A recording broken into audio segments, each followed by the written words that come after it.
আসসালামু আলাইকুম, কেমন আছো সবাই? আশা করি সবাই ভালোভাবে। আবার চলে এসেছি একটা নতুন ব্লগ নিয়ে।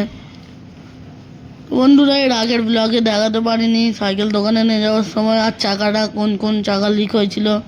চলো বন্ধুরা দেখা, এবারে আমরা যাই আমাদের সাইকেল দোকানে। চলো বন্ধুরা, এখন আমরা সাইকেল দোকানে যাচ্ছি, দেখতেই পাচ্ছ।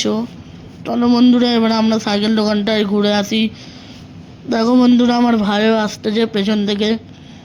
ওর একটু কষ্ট হচ্ছে, কারণ সামনের চাকাটা একটু বেশি লিক হয়ে আছে, একটুও হাওয়া নেই, হচ্ছে টানতে অসুবিধা হচ্ছে বন্ধুরা। চলো বন্ধুরা, এবারে আমরা আমাদের সাইকেল দোকানে দেখে আসি ওটা খোলা আছে কি না। আমার তো মনে হচ্ছে খোলা হবে না, কেন কি এখন দুপুর 3টে বাজে। বন্ধুরা, এখন খোলা হবে কি হবে না জানা নেই। চলো বন্ধুরা, এবারে এই ব্লগটাকে এন্ড করি। টাটা, বাই বাই, আসসালামু আলাইকুম। এর পরে ব্লগে দেখাবো দোকানে নিয়ে যাওয়ার সময়।